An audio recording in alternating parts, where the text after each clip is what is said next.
नमस्कार मित्रांनो, स्पर्धा परीक्षा मराठी याच्यामध्ये आपले स्वागत आहे।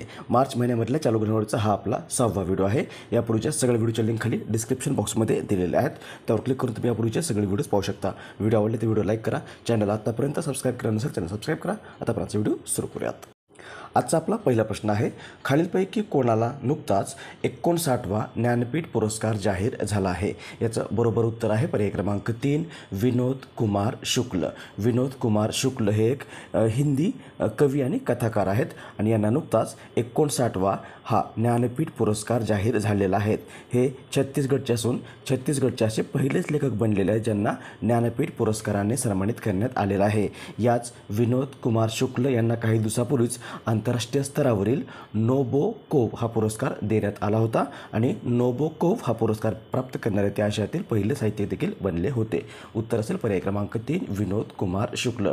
इथे ज्ञानपीठ पुरस्काराचा उल्लेख आलेला आहे। ज्ञानपीठ पुरस्कार हा भारतीय साहित्य क्षेत्रातील एक सर्वात मोठा असा पुरस्कार असून हा पुरस्कार भारतीय ज्ञानपीठ कडून देण्यात येतो। हा पुरस्कार भारतीय साहित्यिकांना त्यांच्या भारतीय राज्यघटनेतील 8व्या परिशिष्टातील समाविष्ट असलेल्या भारतीय भाषांसाठी आणि इंग्रजीतील लेखनासाठी दिला जाणारा पुरस्कार आहे। याची स्थापना 1961 या वर्षामध्ये झाली असून पहिल्यांदा हा पुरस्कार 1965 या वर्षामध्ये जी शंकर कुरूप यांना देण्यात आला होता। जर आपल्याला असं विचारलं की आतापर्यंत हा पुरस्कार किती मराठी साहित्यिकांना देण्यात आला आहे, तर त्याचं उत्तर असेल 4। आतापर्यंत 4 मराठी साहित्यिकांना ज्ञानपीठ पुरस्काराने सन्मानित करण्यात आलेलं आहे। त्यामध्ये पहिले आहेत वी.स. खांडेकर किंवा विष्णू सखाराम खांडेकर यांना 1954 या वर्षामध्ये या ज्ञानपीठ पुरस्काराने सन्मानित करण्यात आलं होतं ययाती या कादंबरीसाठी। दुसरे आहेत कुसुमाग्रज यांना 1987 मध्ये नटसम्राटसाठी हा पुरस्कार मिळाला आहे। तिसरे आहेत विदा करंदकर यांना अष्टदर्शन या काव्यसंग्रहासाठी 2003 मध्ये ज्ञानपीठ पुरस्कार दिला होता आणि चौथे आहेत भालचंद्र नेमाडे ज्यांना 2014 मध्ये हिंदू जगण्याची समृद्ध अडगळ या साहित्यकृतीसाठी हा पुरस्कार दिला होता। पुढचा प्रश्न, खालीलपैकी कोणत्या दिवशी आसाम रायफल्सने आपला 190वा स्थापना दिवस साजरा केला आहे? याचं बरोबर उत्तर आहे पर्याय क्रमांक 3 24 मार्च। 24 मार्च या दिवशी आसाम रायफल्सने नुकताच आपला 190वा स्थापना दिवस साजरा केलेला आहे। आसाम रायफल्स हे भारताचे एक निमलष्करी दल आहे आणि हे दल भारत म्यानमार सीमेवर तैनात असतं। याची स्थापना झाली होती 1835 या वर्षामध्ये। मुख्यालय आहे नवी दिल्ली या ठिकाणी आणि सध्या डीजी किंवा महासंचालक आहेत विकास लखेरा। उत्तर असेल पर्याय क्रमांक 3 24 मार्च। नेक्स्ट, खालीलपैकी कोणता दिवस जागतिक क्षयरोग दिन म्हणून साजरा करण्यात येतो? उत्तर आहे पर्याय क्रमांक 3 24 मार्च। जागतिक क्षयरोग दिन किंवा जागतिक टीबी दिन हा दिवस दरवर्षी 24 मार्च या दिवशी साजरा केला जातो। हा दिवस क्षयरोगाच्या जागतिक साथीबद्दल आणि या आजाराचं उच्चाटन करण्याच्या प्रयत्नांबद्दल जनजागृती करण्याच्या उद्देशाने साजरा करण्यात येतो आणि यावर्षी हा दिवस yes we can end TB commit invest deliver या थीमखाली साजरा करण्यात आलेला आहे। पहिल्यांदा हा दिवस जागतिक आरोग्य संघटनेकडून 1982 या वर्षामध्ये साजरा करण्यात आला होता आणि क्षयरोग किंवा ट्युबरक्युलोसिस हा एक गंभीर संसर्गजन्य असा रोग आहे जो सहसा फुफ्फुसांवर परिणाम करतो। हा मायकोबॅक्टेरियम ट्युबरक्युलोसिस नावाच्या बॅक्टेरियामुळे होणारा जीवाणू संसर्ग रोग आहे। उत्तर असेल पर्याय क्रमांक 3। नेक्स्ट, खालीलपैकी कोणता दिवस जागतिक कविता दिन म्हणून साजरा करण्यात येतो? उत्तर आहे पर्याय क्रमांक 1 21 मार्च। 21 मार्च हा दिवस दरवर्षी जागतिक कविता दिन म्हणून साजरा करण्यात येतो। हा दिवस सुरू झालेला आहे 1999 या वर्षामध्ये आणि याची सुरुवात युनेस्को या संघटनेकडून करण्यात आलेली आहे। सोबत लक्षात ठेवा की हा दिवस काव्यात्मक अभिव्यक्तीद्वारे भाषिक विविधतेचं समर्थन करणं आणि लुप्त होत चाललेल्या भाषांना ऐकण्याची संधी वाढवणं या उद्देशाने साजरा करण्यात येतो आणि यावर्षी हा दिवस poetry as a bridge for peace and inclusion या थीमखाली साजरा करण्यात आलेला आहे। प्रश्न, मार्क कार्नी यांनी नुकतीच खालीलपैकी कोणत्या देशाच्या पंतप्रधान पदाची शपथ घेतली आहे?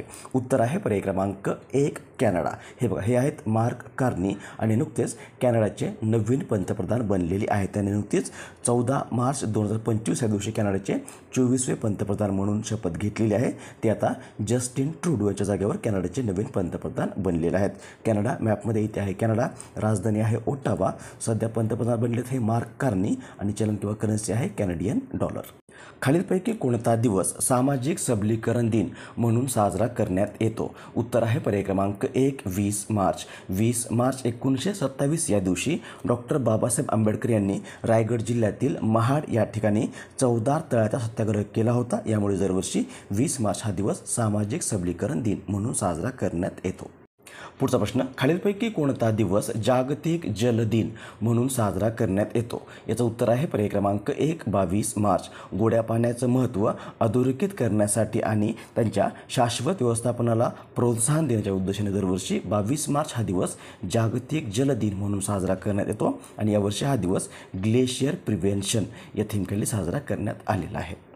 पुढचा प्रश्न आहे, खालीलपैकी कोणता दिवस भारतात शहीद दिवस म्हणून साजरा करण्यात येतो? याचं बरोबर उत्तर आहे पर्याय क्रमांक 2 23 मार्च. सायमन कमिशनचा विरोध करणारे लाला लजपतराय यांचा इंग्रजांनी केलेल्या लाठीचार्जमध्ये मृत्यू झाला होता.